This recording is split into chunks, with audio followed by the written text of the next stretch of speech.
산재와 근재를 중복해서 받을 수 없다고 하던데, 그러면 산재를 신청해서 받게 되면 근재는 받을 수 없게 되는 건가요? 이런 질문 올려주셨었는데요. 근로자가 업무상의 사유로 부상 등을 당한 경우에 재해근로자는 근로복지공단에 산재보험급여를 청구할 수 있습니다. 이런 산재보험급여에는 요양급여, 휴업급여, 장애급여 등이 있습니다. 요양기간이 끝나면 장애급여를 신청할 수 있고, 장애 등급을 받아서 장애급여까지 다 받게 되면 근로복지공단에 대한 산재 처리 절차는 다 끝나게 됩니다.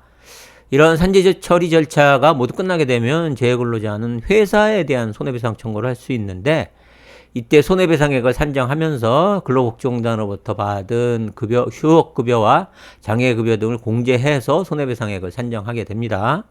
이렇게 사업주가 지급해야 될 손해배상에 대비해서 사업주가 산재보험과 별도로 가입하는 보험이 바로 근재보험입니다. 따라서 근재를 신청한다는 건 결국 사업주에 대한 손해배상을 청구한다는 것과 같은 말입니다.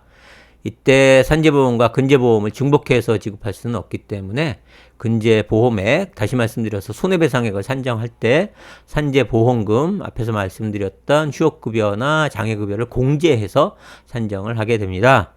따라서 산재를 신청해서 산재보험금을 받았다고 해서 근재를 청구할 수 없게 되는 것은 아니고요.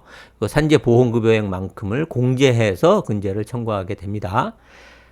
그런데 유의하셔야 될 점이 있는데, 산재를 신청하기 전에 사업주와 먼저 합의를 해서 더 이상의 손해배상을 청구하지 않는다는 근제 합의를 하는 경우에는 산재보험금을 받게 되지 못할 위험성이 있습니다. 왜냐하면 그 근제 합의서에 더 이상 회사에 대한 뭐 손해배상을 청구하지 않는다, 아니면 손해배상을 모두 포기한다, 뭐 이런 내용이 들어가게 되면은 이 산재보험금을 포함해서 근제 합의를 본 걸로 볼 수 있거든요.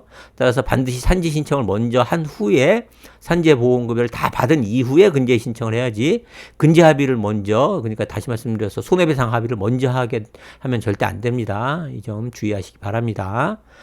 이상 질문에 대한 답변 마치도록 하겠습니다. 감사합니다.